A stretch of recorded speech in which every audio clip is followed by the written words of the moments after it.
I'm going to do a couple short unboxings. I'm just taking stuff out of the box that came in. I've been researching and working on getting together the supplies to build a gravel bike for a friend of mine that's going to come to visit at the end of the month. And he's never done a bike build before. And I've never done a gravel bike before. Never done anything with disc brakes, so it's kind of a learning project for both of us.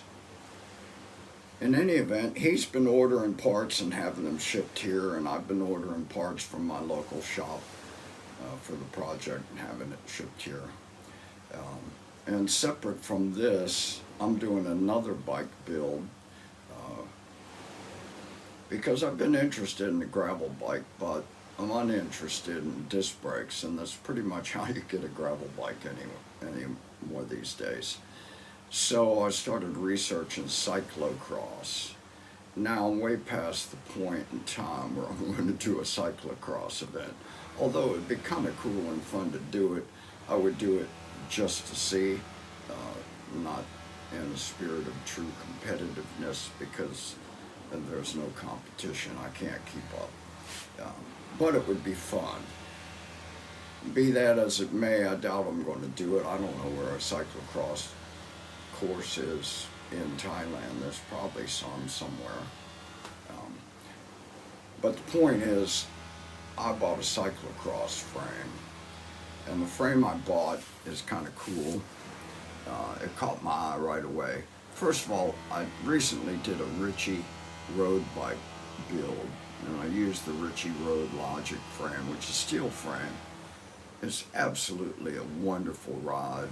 I like it better than the carbon frame Yo-Yo for that. I love the Yo-Yo, and I'll get to that separately, and not in this. But having experienced the ride feel of that steel frame,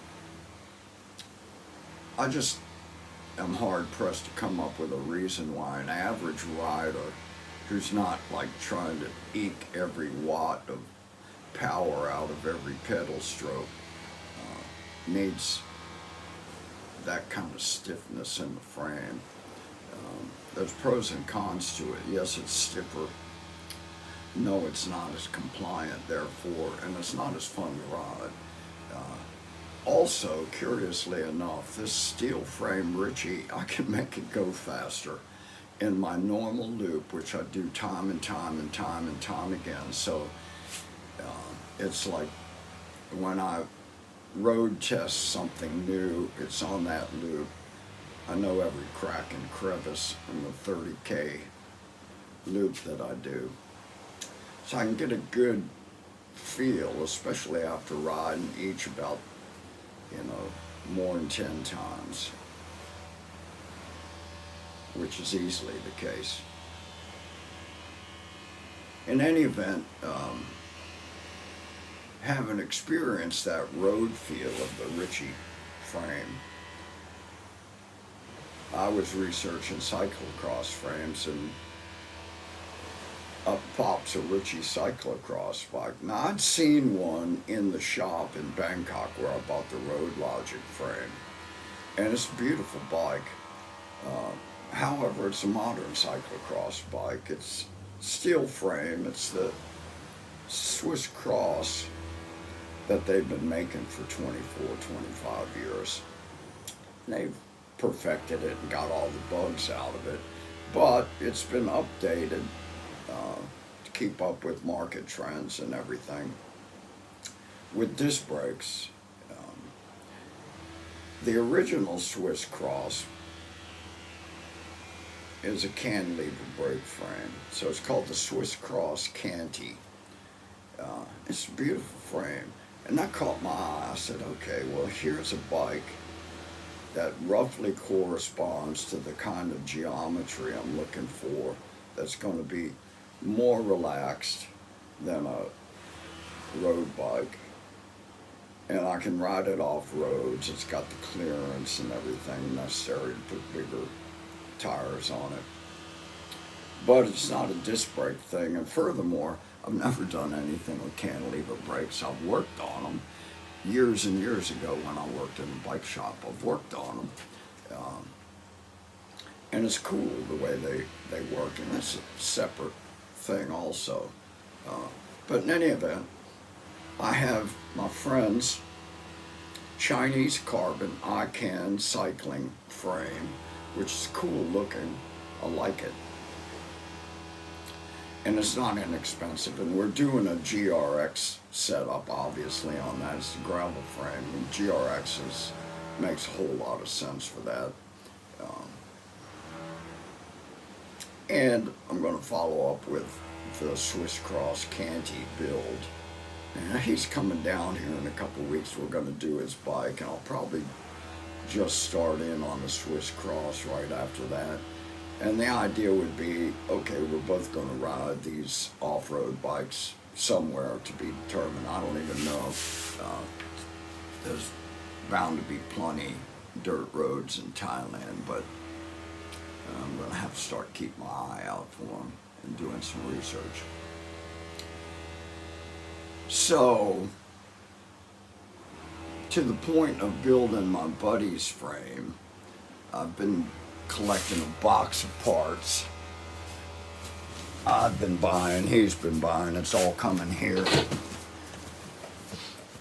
We've got the Shimano sprocket cassette, Ultegra rear derailleur short cage. Now the reason the short cage is because the cassette's a 1428. You might be wondering, what the hell am I doing with a 1428? Well, my question would be, what the hell are you doing with an 11 and a 12 and a 13? My previous bike had a 13 tooth high gear cog, and I almost never used it, and I've been riding that bike for 20 years. Yes, I did use it. There were occasions when I was in it. But for all practical purposes, anyone that's not really competitive, doing club rides, trying to keep up with their younger buddies, a pro racer, category 1, 2, or 3 racer, there's no point in having an 11 tooth cog. A 12 tooth cog is almost never ever going to be used. Now I put a 1428 on the Ritchie Road Logic, and I'm actually in the 14 tooth cog sometimes, but mapping out the gears that you're typically in 90% of the time, in 100% of the rides you're on, a 1428 is all you need. Now, I paired that on the Road Logic with a 4630 Rotor crankset, and it's beautiful. Man, I've got all of those gears on that 46 tooth big ring, and I use them all. It makes a lot of sense. So that's why the short cage Ultegra, because it can actually shift into a 14 and a 28, and if you get the GS, it won't do it. So Ultegra, Shimano. Now, front derailleur is the GRX, and that's because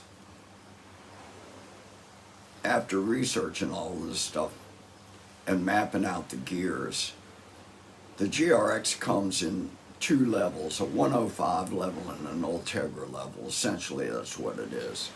The 105 level crankset's a 4630, which would have worked great for this. But it also comes in the Ultegra level GRX, the 810, I think they call it. It also comes in a 4831. Now that's a weird setup, isn't it? 4832, you can get that. Rotor makes it, maybe some other people do. 4831, furthermore, that's a 17 tooth jump between the small ring and the big ring, and almost every setup is designed so there's a 16 tooth jump, 4630, 5034, 4832. until you get into bigger rings and you've got a different sort of thing. But a 17 tooth jump is a big jump. Now, my local bike shop guy, he says, don't worry about it. You can use an Ultegra. It'll make the shift, no problem. That may be so, but according to Shimano, the reason they designed the GRX Front D the way they did is because it's designed to make that 17 tooth jump. So I just figured this is the 810 level GRX, the Ultegra level.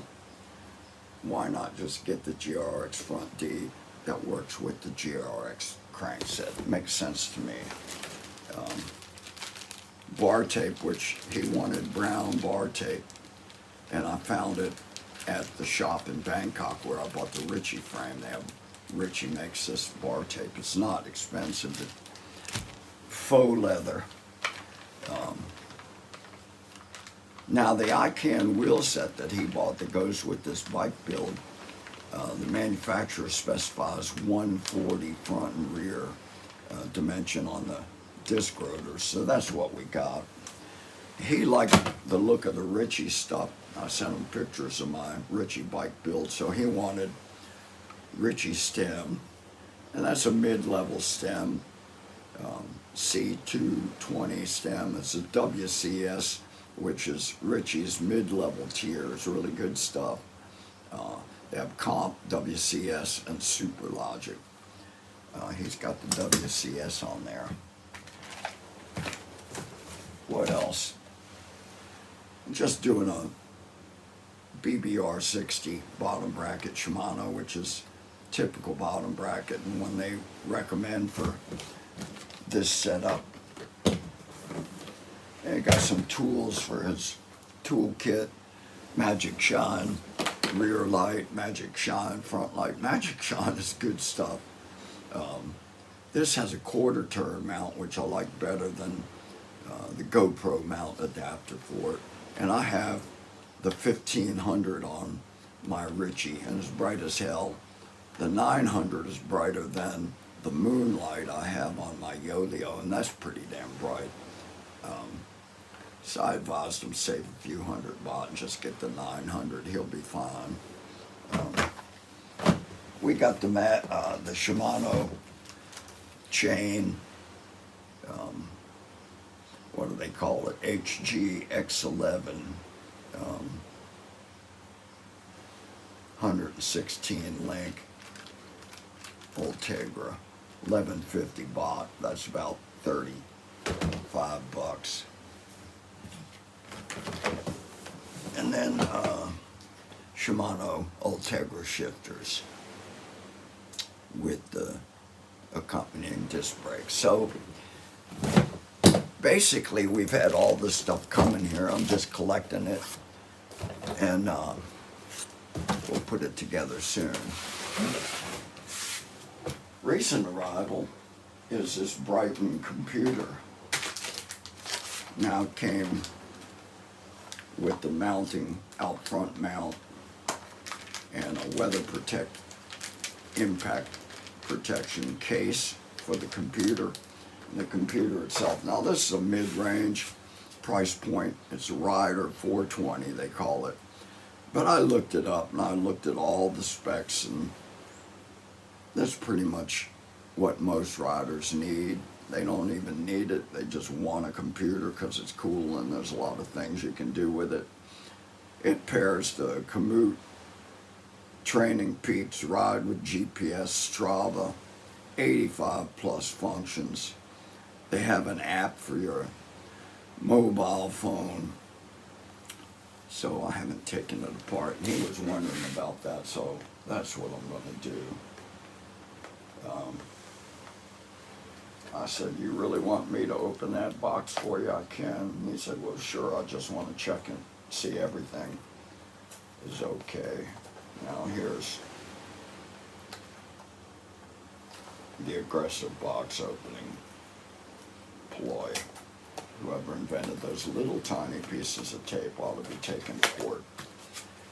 Anyhow, what do we have?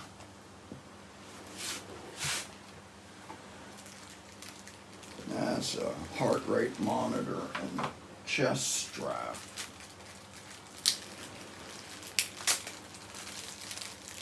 You can buy this online. He got it. He's here in Thailand now. He lives in Spain, but he's got a place in Chiang Mai where he spends the winter. You can buy this computer itself. You can buy it with a heart rate monitor and strap with cadence and speed sensor. And that's exactly what he did. He got the whole kit.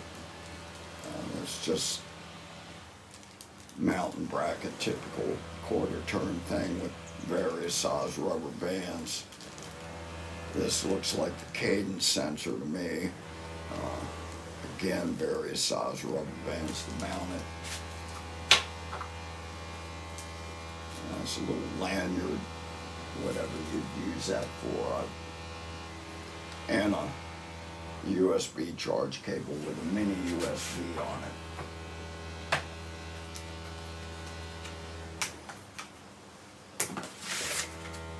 And this is the unit itself. It's kind of a boxy thing, like it's got a little bit of a angled edge for what that's going to be worth to you, next to nothing. Whereas Wahoo has kind of pretended to make their element bolt and Rome a little bit more arrow. Yeah. Anyway, it's got a nice size screen. I've read where the screen is better than the Wahoo screen.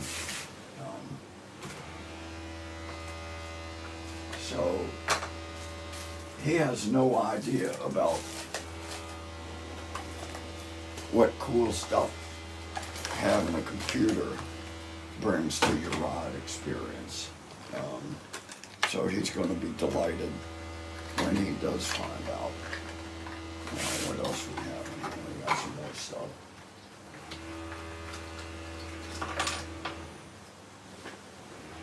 That's a little, looks like a 2mm Allen key. Some mounting bracket stuff for your handlebars to protect the bar.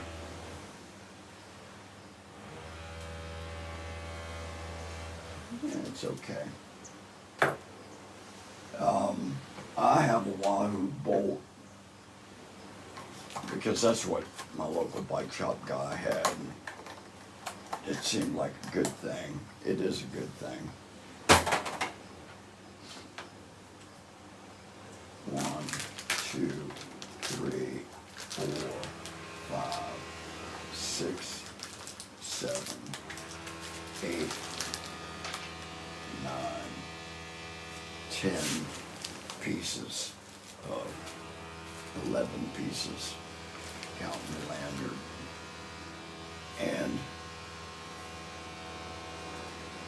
QR code for whatever purpose that is. I'll find out. Instruction manual, user guide, etc. Cool beans. He's going to have fun.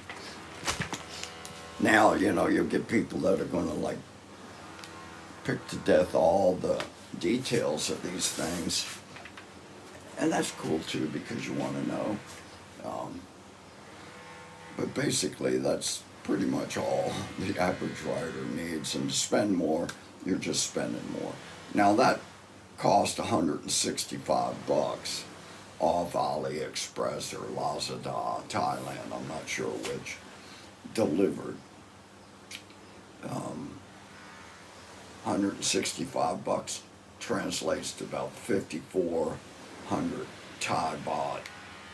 Now the element that I bought, the bolt, I think it's more like 8,000, 9,000 baht. So you're talking about another 100 to 120 bucks for that. Now, I'm not arguing it's not worth it. Wahoo makes a great product. But anyway, that's my short little Bryton Rider 420 presentation. Now, separate, I'll do some unboxings of stuff for the Swiss Cross build. And this here in my hand is a Paul Components Mini Moto cantilever brake. These things are not cheap. On the other hand, it's made in California, Chico, California, and it's got really groovy art. I'll get to that another time. But it's a really well-made thing. And if you know anything about cantilever brakes, you might be interested in seeing this presentation next. Anyway, Bryton Rider 420. Get one, have fun, good riding.